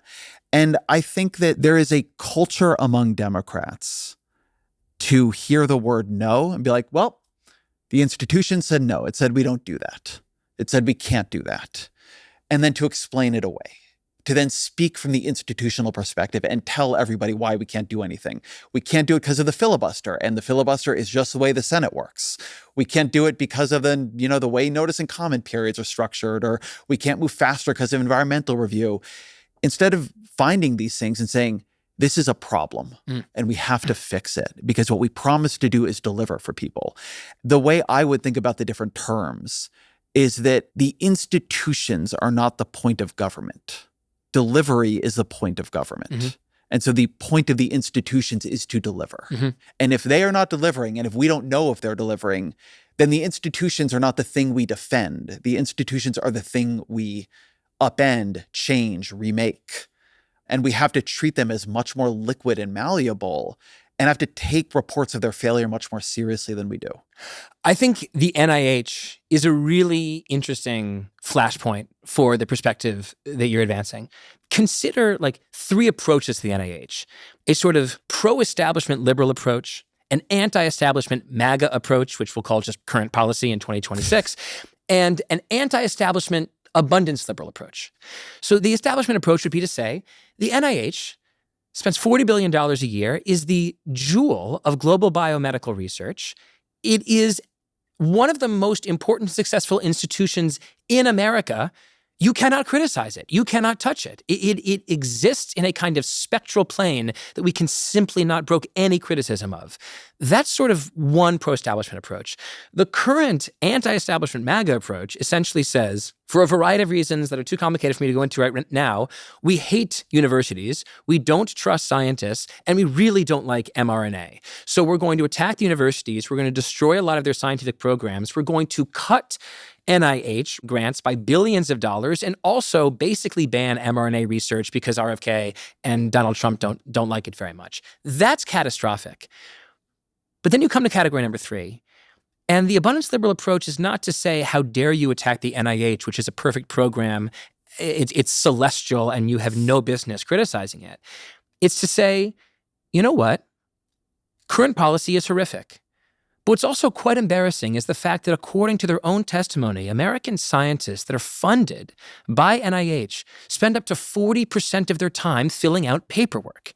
These are the smartest people in the world that we even trusted with coming up with the most important breakthroughs about the cosmos and the human body, curing diseases. And what do we do for almost half of their time? Force them to check boxes. That's a failure. And it's a failure that we inscribed with decades of cover your ass rules that force scientists to essentially become bureaucrats. It's to say, again, what do we want to accomplish with NIH? Don't we want an abundance of scientific breakthroughs? And isn't a good way to do that to unleash the productivity of scientists and unburden them from some of the paperwork requirements that we've added in the last few decades? Let's find a way to allow scientists to be scientists by reducing that burden. That's an approach that I would like to see a quote-unquote good Doge lean into in 2029. I think that we're getting a crucial distinction within abundance that I just think we need to acknowledge. One is your description there of scientists being forced to spend an incredible amount of time doing paperwork, which is incredibly inefficient. Like, I don't know anyone who's going to hear that story and not think that's an obvious reform we need to do. There is a sense that government doesn't work, and sort of in the spirit of Clinton's Reinventing Government initiative from the 1990s, that we should be rethinking these processes so that we are able to work more efficiently. I think that is an important part of abundance. I think to your earlier admonition that you don't want abundance just to be like, we're going to get rid of red tape, that isn't that half of the challenge. The other challenge is trying to metabolize conflict within the government, because some of that paperwork is ridiculous, but there are moments where we're having ethical challenges about whether we can do this study, whether we've studied it to the point of feeling comfortable that it's not going to have terrible side effects that we're not aware of. We're going to have to make hard choices. And the thing that we have yet to articulate, I think this is a criticism I have in my own book, which is that I argue that we need to have a system where people have a voice but not a veto. I'm not sure that we have yet articulated, and it's going to take some law changes, it's going to take some statutory changes, it's going to take some regulatory changes, and the bureaucrats and the liberals within government, the people that will be in the coming Democratic administration, I think they do want to get things out quickly, but they are deathly afraid of the consequences of making a choice that comes at a cost, particularly of a Democratic constituency. I wanted, as we kind of come to an end here, to play a clip from Bernie Sanders. He was asked by my colleague David Leonhardt about abundance. And I thought his answer to this was really, really, really interesting. If the argument is that we have a horrendous bureaucracy, absolutely correct. It is terrible. I brought in, over the years, a lot of money into the state of Vermont. It is incredible, even in a state like Vermont, which is maybe better than most states. How hard it is to even get the bloody money out. You have so many. Oh, my God. We have 38 meetings. We've got to talk about this. Unbelievable. I worked for years to bring 2 health clinics into the state of Vermont that we needed. I wanted 2 more, to renovate one and build another one in this. You cannot believe the level of bureaucracy to build a bloody health center. It's still not built. All right. So I don't need to be lectured on the nature of bureaucracy. It is horrendous. And that is real. But that is not an ideology. That is common sense. It's good government. Sure. That's what we should have. Ideology is, do you create a nation in which all people have a standard of living? Do you have the courage to take on the billionaire class? Do you stand with the working class? That's ideology. So I think this ideology, common sense distinction Sanders is making is like a rich text, but I want to hold it to the side for a minute. Mm-hmm. I love that answer from Sanders, but I want to point something out. I covered Sanders getting that money for community health clinics. That was in the Affordable Care Act, which passed in 2010. It is 2026. He is saying one of the two is still not built. And I think one of the things I am saying around all this is that nobody should be angrier than the left if we have what Sanders calls a horrendous bureaucracy. Mm-hmm. That kind of saying, we all know bureaucracy sucks. We all know the government can't do anything. We all know the meeting structure is crazy.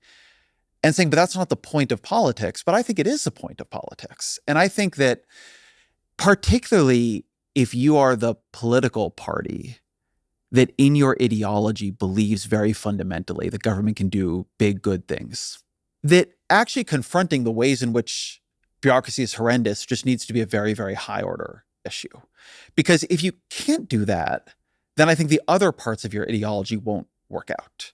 I think that, yeah, you can confront the billionaires, you can raise taxes, but if people don't trust you to spend the taxes well, then they're actually not in the long term going to help you do that. I think you see this now with like Democrats promising to just cut and cut and cut taxes on the middle class because people don't believe their taxes buy them that much. So yeah, raise them on the billionaires, but not on me. And so my point here isn't a critique of Sanders. I actually think what he's saying in that answer is really important and something you don't hear that many people on the real left say.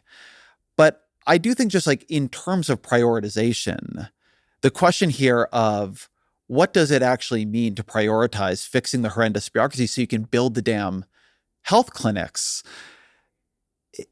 Some things are the level of like principle and who decides, but some things are the level of what do you choose to do? And to me, it's very, very core to abundance that like you need a vision for where you're trying to go. And then in the near term, you have to choose to do the hard things necessary to get there. I have two statements and a question. I had a 35, maybe 35 and a half minute conversation with Zoran Mamdani last year over Zoom. And the one sentence that fell out of my mouth that got the most yep on the other end of the Zoom recording was when I said, you know, it sounds to me like you're saying that Democrats cannot ask government to add more functions until it proves to the public that government can function in the first place. I think he recognizes that despite the attempt to distinguish common sense ideas from ideology you just heard from Sanders, in many cases, it is the ability of the left to act with common sense that preserves the popularity of the ideology. To add government functions, you have to prove that government can function in the first place. That's statement number one. Statement two is that I think it's notable that in that quote, he says that common sense, good governance is not an ideology, but caring for the working class is. And that's interesting because I think that what he's just describing in the inability to build a health clinic is essentially the idea that if Vermont politics were more commonsensical, it would be more likely to help the working class. So I'm not sure I have the same distinction between, or I see the reason to distinguish between a common sense policy and an ideology. I think that the problems that America faces are not a shortage of ideologies, but a shortage of good governance and a shortage of common sense governing. And so I wonder to what extent you, as my co-author, prize the degree to which abundance is an ideology to the exclusion of it being a sort of mere common sense approach to governance. I'm glad you turned this back on me because I'm not sure I realized I thought this until you just made me think about it.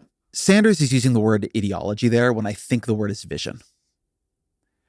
When he's describing this distinction between good government, bureaucracy that actually works, community health centers that actually get built, and then he says, ideology is, do you create a nation in which all people have a standard of living? Do you have the courage to take on the billionaire class?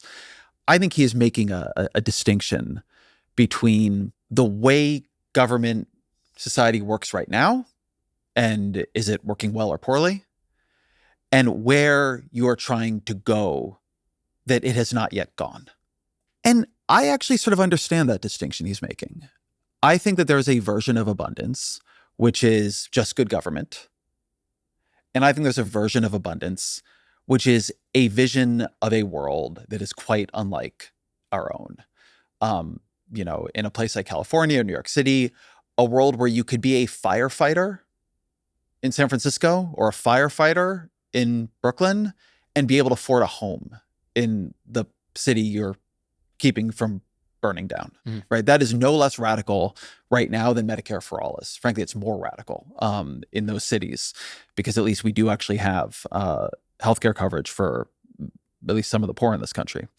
What we're talking about with clean energy abundance, a vision of a radically increased energetic standard of living is actually a quite different world than we live in. If we can actually figure out a way to make AI serve the public's ends and not just be a way to replace white-collar workers, I think that could create a radically different world.